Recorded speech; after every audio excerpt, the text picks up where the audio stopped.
on Facebook and IG. And good evening, good evening, everyone. Welcome to Cannabis Equity Minutes with Cynthia Mompoint. Today's May 18th, Tuesday, 2021.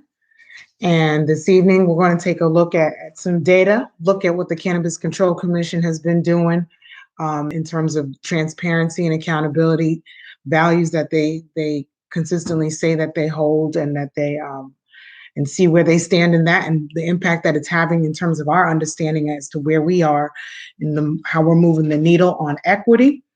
And from there, we will take a look at what else needs to happen for us to see equitable participation, particularly looking at the social equity program in Massachusetts, waiting for information as to when the next cohort's going to be opening up, but more importantly, who are the ones that have gotten through the program so far and where they are, what's the data on that. So let's go ahead and let's jump in.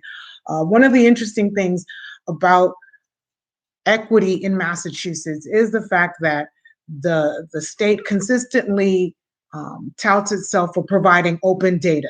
We have the open data platform. They provide data on who are getting the licenses, and they provide data on the types of licenses that are available.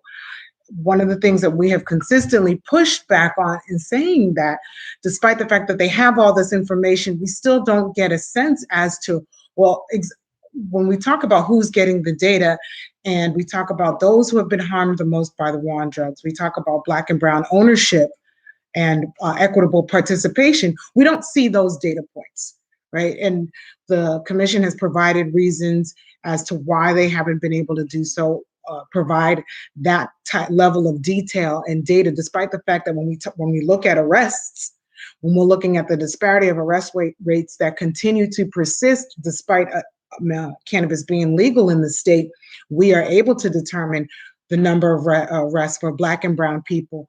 But when we're looking at ownership, for some reason, that data is not as readily available, or is not made readily available, I should say.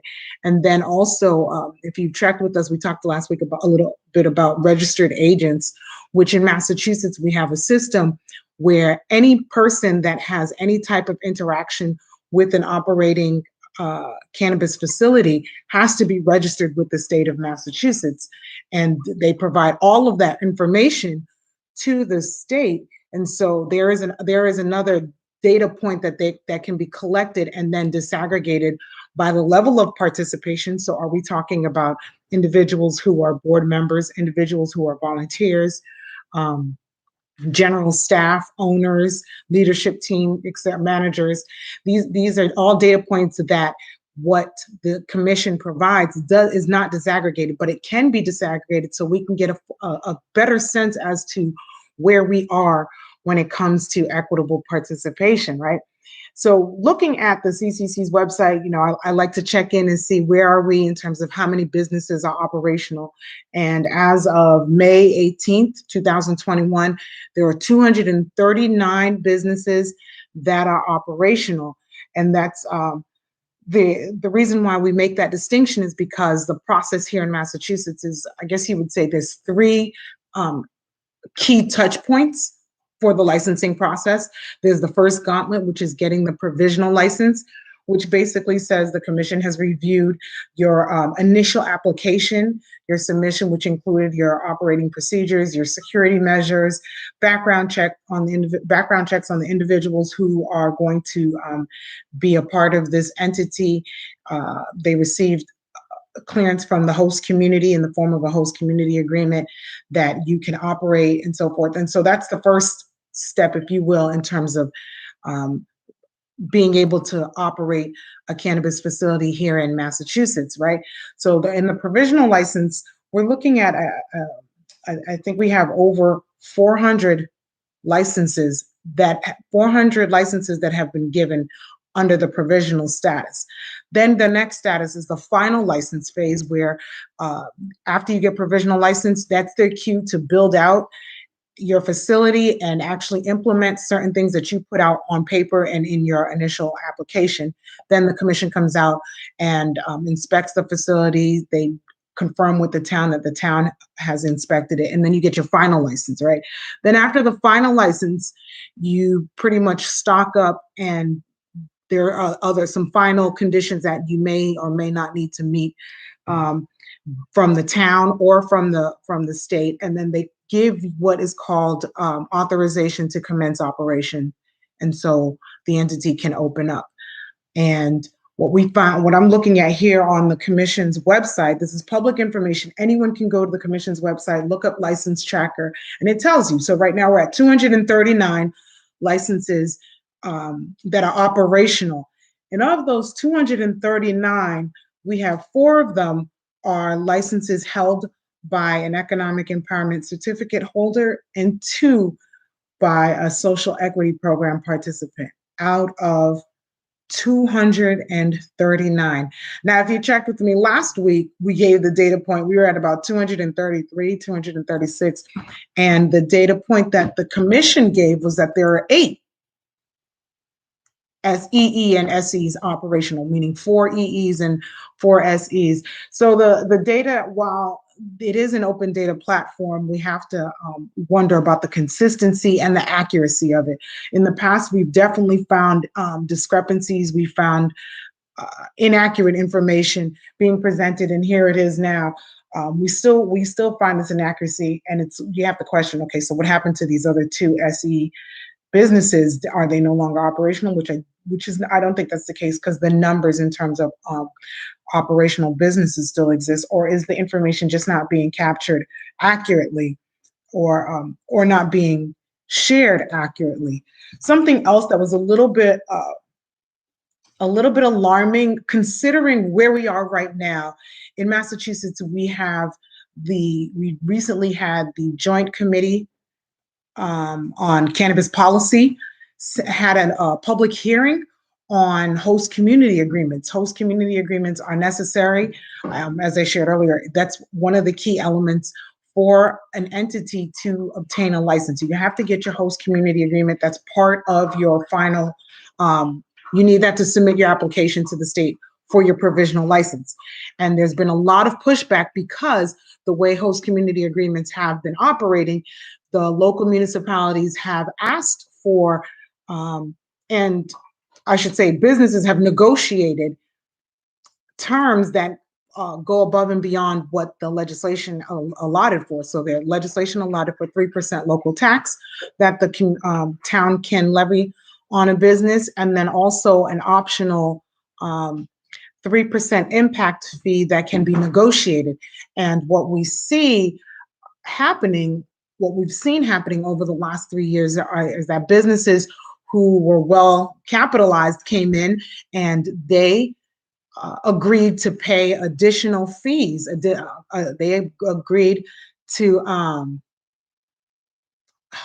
Facebook cut the video stream. Well, if you are on Facebook and you are not able to see the video stream, hop on to YouTube, Instagram, or Twitter. The Mass Mother Mary handle is the same, and you can see the feed there.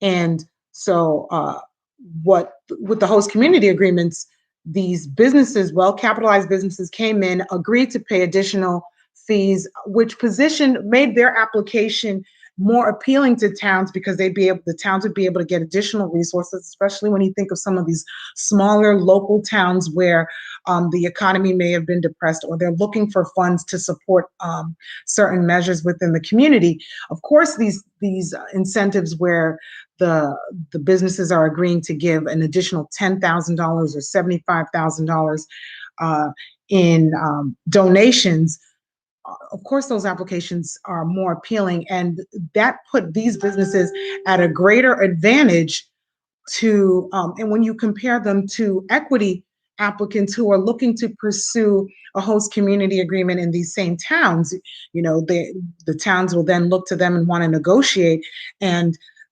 looking for similar terms and saying, hey, are you going to put up 75,000 like this larger multi-state operator, well-capitalized business is going to do? And an equity program participants, social equity program, economic empowerment certificate holders are looking at this and uh, not being able to compete. And when we say this, it's not something that's new. Consistently across the board, not just here in Massachusetts, across the country, not just today in 2021, but even back in 2018 and prior to then. Um, it doesn't matter what stakeholder you are engaging with, the number one barrier has been capital. And so here it is when it comes to host community agreement, negotiating and putting forth the strongest application. Um, these businesses have the capital that equity program participants have not had. And if you're looking for more information on that, the University of Massachusetts, UMass Boston, in conjunction, I think it was a report commissioned by the Massachusetts Cannabis Business Association, issued a report this month recently where they highlight some of the terms that these towns were looking for and some of the fees, and they do range from anywhere from $10,000 to $75,000 in excess fees that they were asking of an entity on top of the impact fees, on top of the taxes. And so to have these commitments and expectations that if you get a host community agreement, you're going to be beholden to these additional luxury taxes, if you will, again, deterred or posed an additional challenge for equity program participants. So now here it is, this information, this question as to whether or not towns can do this, and can the Cannabis Control Commission push back on host community agreements that they see, is now before the legislature. The Cannabis Committee Cannabis Policy Committee. There goes the name. The Joint Cannabis Policy Committee just met last week. They held a public hearing on that, and so they are still accepting commentary from the public up until May 25th. And so here it is.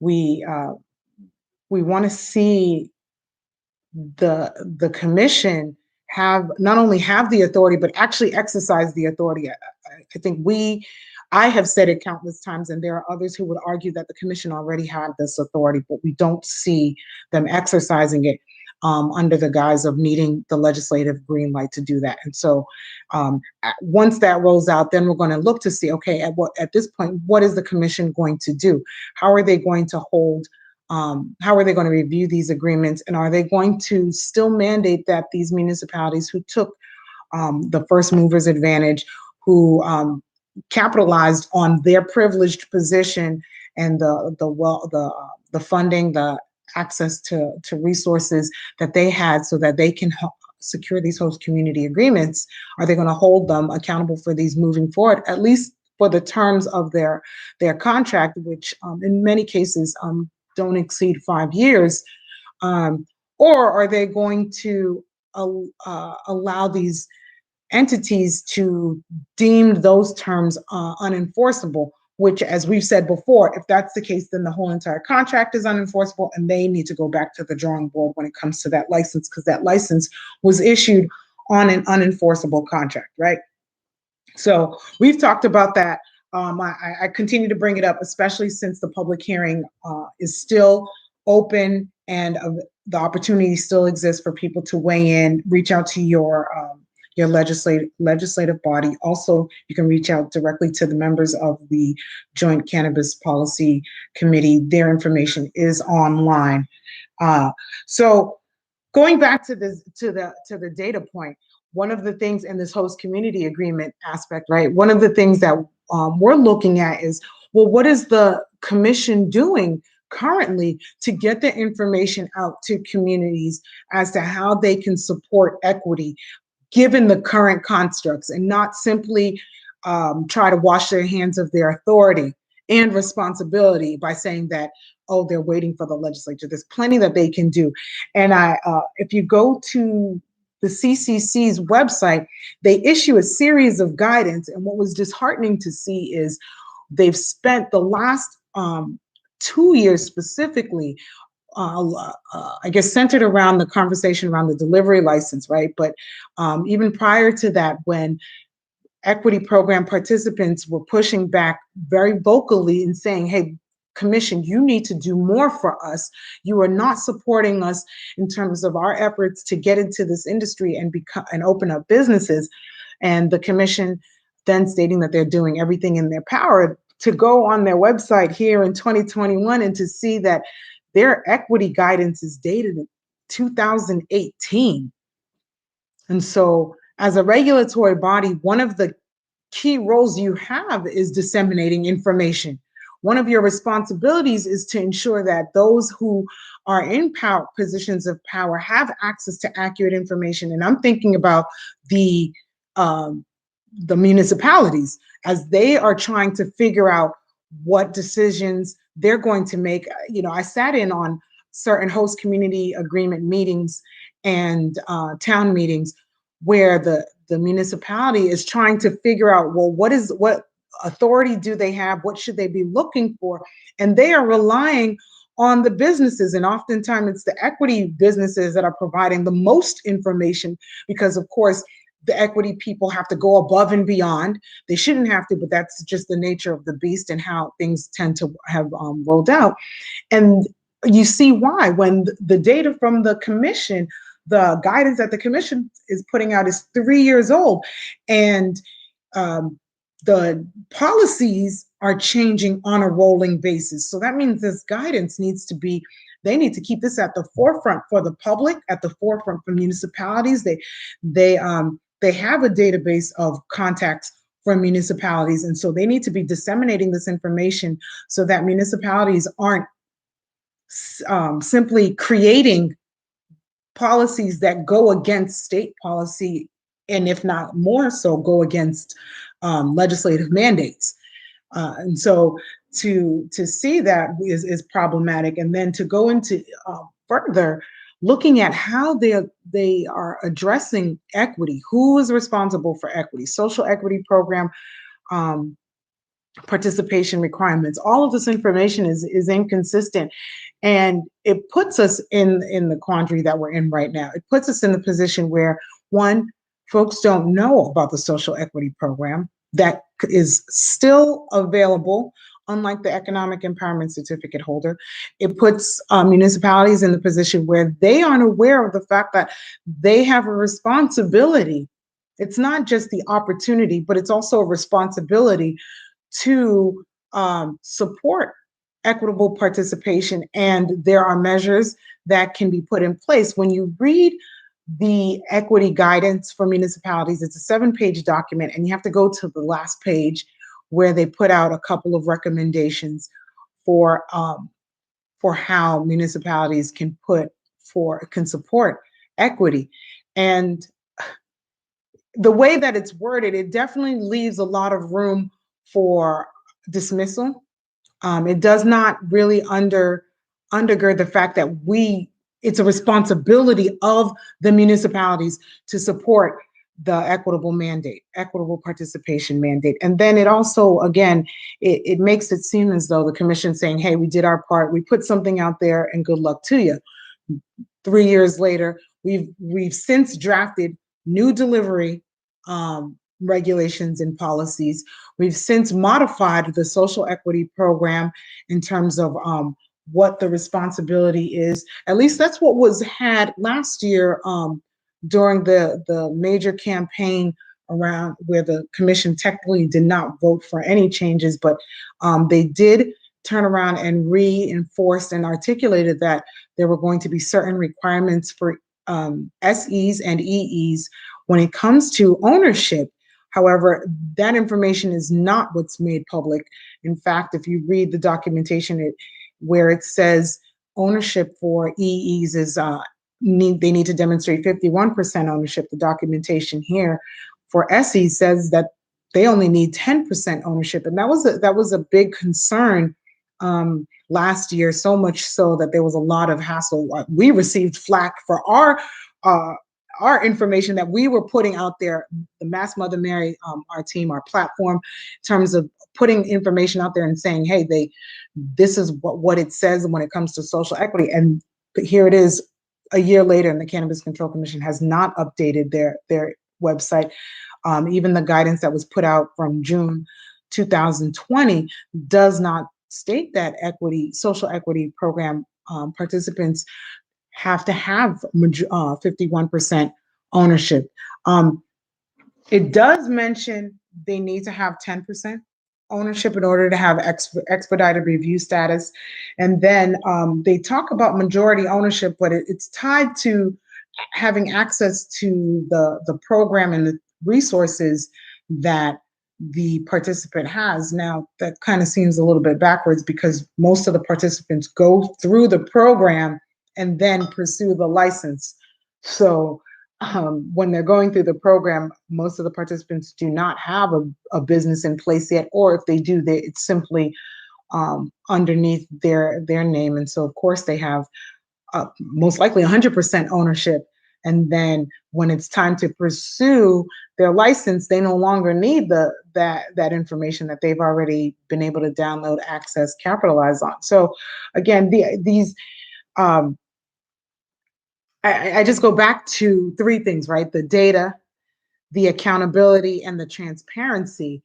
And here it is, we're consistently asking for this information, and the commission is consistently saying that these are one of their these things are part of their core values. But then when we look at what is given, what's being released, it does not show us the type of information we want to see when it comes to equitable participation. And so you have to ask yourself, why is that?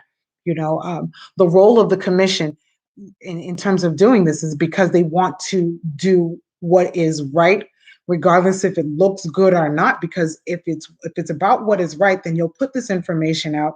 And if it doesn't look good, then guess what? This is where the accountability comes in, and you will modify whether it's how the information is presented, the actions, how you're collecting it, etc. You will modify to meet that.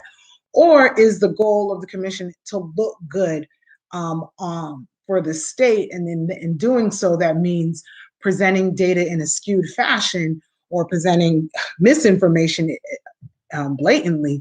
And at that point, it's at the disadvantage of the equity folks. It's at the disadvantage of the Massachusetts residents, because here it is. All residents have a vested interest in knowing what's going on, who's getting the licenses, who are the ones opening up in our communities. And so and this is who we look to, right? The regulatory body for that. So yeah, that's one of the things. And then the other detail, in the past, I know we've quoted that we've had 17 DBEs, businesses that have been licensed through the supplier diversity as a disadvantaged business, 17 of them operational. But currently, the data says that it's only 12, and the rest are all general applicants. And to say that these are all general applicants would imply that they did not receive any benefit in the licensure process, meaning their application was not expedited, or in the case of SE and EE applications, they did not receive waived. In addition to being expedited or prioritized, they also did not receive waived licensing fees. So again, this is information, and we've asked the commission for this information. Several folks have asked the commission for this information, and it has not been publicized. It has not been clearly delineated. And so we have to go off of what they are sharing and make conclusions from that. And then again, going back with the social equity program,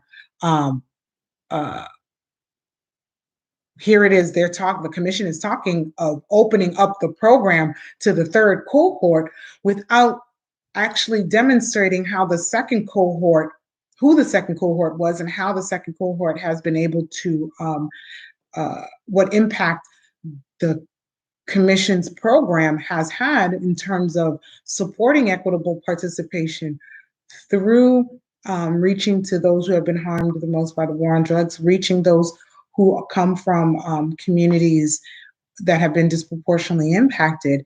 And we know that the commission is working on looking at, when they say disproportionately impacted communities, are they actually reaching those who have traditionally been targeted, or are they missing the mark? Now, we have said both in our in the report that I put out last year, about a year ago now, in the Massachusetts social equity report, Massachusetts Marijuana Social Equity Report, uh, one of the recommendations around, I think it was recommendation 6, was looking at uh, the communities and how the commission is determining an area of disproportionate impact. And are we actually targeting the very populations who have been targeted traditionally through enforcement and prohibition, or are we missing the mark?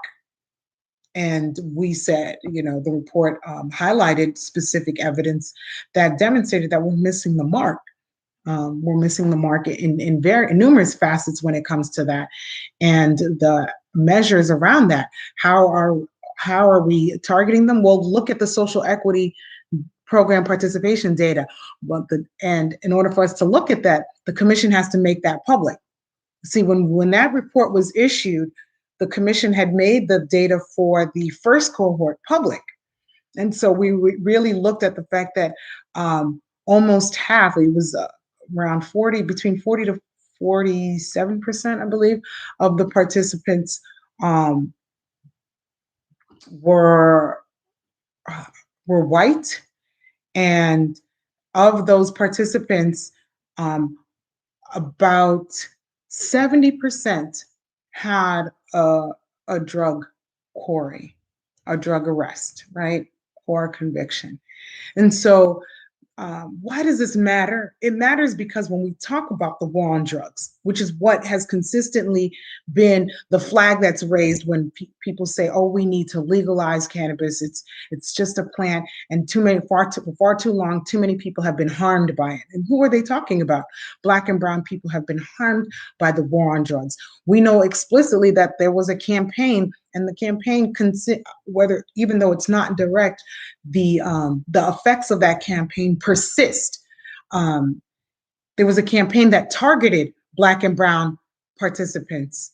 I say participants, meaning black and brown people, for their participation, for their use of cannabis, right? And that targeted campaign under prohibition resulted in creating a stigma, not only around the plant, but an even greater stigma around Black and brown people in general as criminals inherently, because of the campaign under the war on drugs, under the drug war campaign. They created this strong stigma that we're still dealing with today. Hence the reason why you'll see disparity in enforcement despite the plant being legal.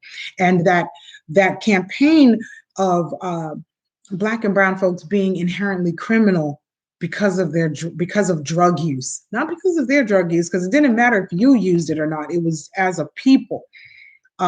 That stigma persists today, and there has not been anything done to address it.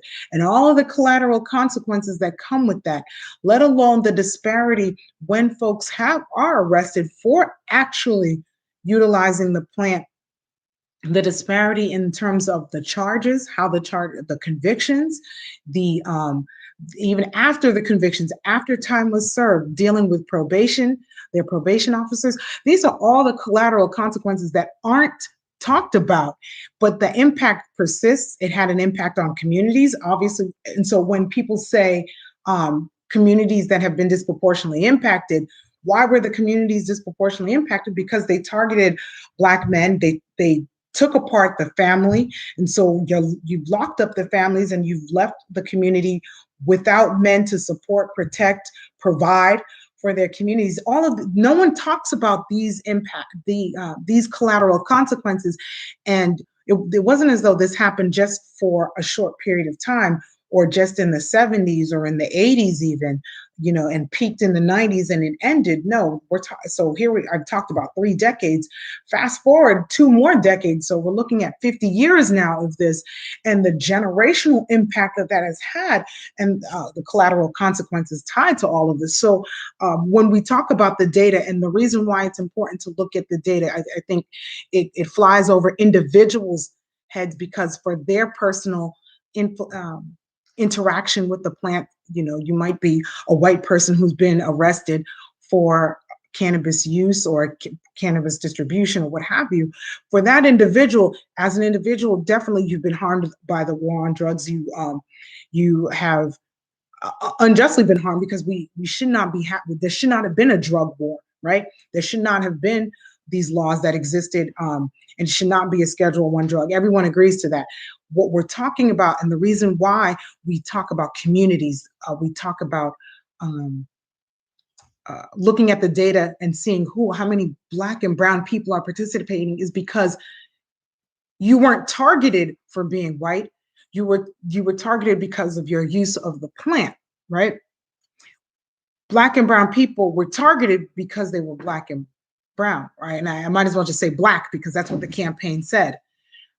They were targeted for being Black. They were targeted because of our nation, our country decided they wanted to wage a war, and they couched it in the drug war, but were very explicit as to who they were going to go after. And some may bring up, well, they also went up after the hippies. Well, we're not talking about hippies 30, 40, 50 years later. What we see, the data shows the impact, the stigma, the consequences continue to have a negative impact on Black and brown people. So that's why it's important. That's why we say, when we're looking at equity programs, not just here in Massachusetts, but as across the country, we're looking at it from the lens of who are the ones that are benefiting from this? Where do we see ownership? Because we know participation-wise, Black and brown people utilize the plant comparably under prohibition. That's what the data showed. And so here it is now that it's legal. Do we see comparable access, comparable ownership? Do we see that? And the answer is no. We're looking at an industry that is now the number is about 80% white male dominated. But if you just look at the ownership, we're looking at 90% plus white ownership. And until we see measures implemented, Massachusetts has done a great job in terms. I say great. I use that word great loosely. Massachusetts has made efforts. I think that's a more accurate term phrasing. Massachusetts has made efforts to legislate things such as equitable participation, so that we can see more Black and brown ownership. The Black Caucus, Legislative Caucus in Massachusetts, will tell you that they played a significant role in terms of making sure that language was in there, because we did not want to see an industry that was dominated by white people, and in terms of ownership, and there wasn't space and place and opportunity for Black and brown ownership. However, what happened in Massachusetts is that they opened up equity for everyone. Social equity applies to everyone. In addition, they put a loophole in there where they would put DBE status. Well, if you are familiar with DBE status is not just about Black and brown ownership. I think there's a misunderstanding and assumptions made that when someone says DBE, we're talking about a Black or a brown owned business, or a minority owned business, which includes Asian owned businesses, right? Well, that's not the case. It also includes women-owned businesses. It includes veteran-owned businesses. It includes LGBTQIA plus businesses. And the question becomes, well, when we talked about Black and brown folks, do you have Black and brown women? You have Black and brown vets. You have Black and brown LGBTQIA individuals who identify as that. So to include that under that same umbrella dilutes the potential for impact with equitable participation. Now, as a business industry, I don't want the context or the words to be misconstrued to say that we do not need to see diversity in terms of ownership. That's across the board in all sectors. Massachusetts has legislation, has policies across the board in all sectors that talk about diversity in ownership. And this is why to get the DBE status, you have to go to the Diversity Supplier Organization, right? We're not talking about that. What we're talking about when we talk about equity in the cannabis industry, social equity particularly, with grounded in the context of the war on drugs, we're talking about Black and brown people. And so uh, we we need to keep that at the forefront. And this is why I say now moving forward, we have a new commission board in Massachusetts. Are they looking at the decisions and the policies that they're rolling out through the lens of equity? And in order to do that, your data needs to be accurate. And to say that the public facing data is inaccurate, but somehow the commission is using more accurate data means that they are controlling the information because they want to control the narrative, as opposed to allowing as opposed to being transparent and allowing the community, the public, to then turn around and hold them accountable for what we see happening. And looks like my YouTube. Okay, folks, there's certain powers, I guess, don't want this information out there, which means all the more why it's important that we have these conversations and we keep this consistently. Cannabis Equity Minutes is coming to you live Tuesdays, Fridays, every week, bringing to you information as to what's happening, what we need to keep at the forefront of the conversation. And for this evening, you see I got my Mom Fuel Out mug. We won't belabor the conversation much longer. I think we need to look at just keep the focus on the fact that, yeah, we see the data. Cannabis Control Commission, we need your data to be accurate, because that's where the transparency is going to come in. And with that, we will wrap up for tonight. Tune in on Friday. We'll see if the commission has dropped any more information on the new delivery license. Hopefully we'll be able to report on that, and anything else that's happened. Not much has happened on the national front significantly in terms of legalization at the national level. There are social equity program conversations happening in different spots across the nation, and if time permits, next live that we do, we may chime in a little bit on that and see what folks are doing. But I think wherever you are in the nation, you can look at what we're doing here in Massachusetts. You can listen to some of the pieces that we're commenting on here in on the equity minutes as to where Massachusetts has opportunities to move the needle on equity, and where Massachusetts is missing the ball. And you can take that information and apply it to where you are. And with that, I will say, have a wonderful evening. Happy Haitian Flag Day for those of you that celebrate, recognize. I just an ode to my lineage, and I will log off. Feel free to leave comments. Reach out to us directly, email, and check out the blog on massmothermary.com.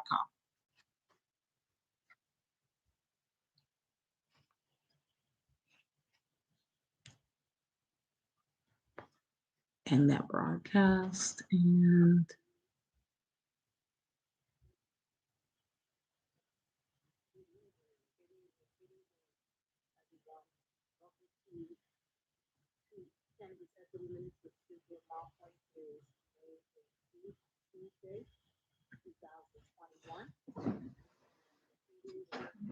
oh, YouTube, you have stay not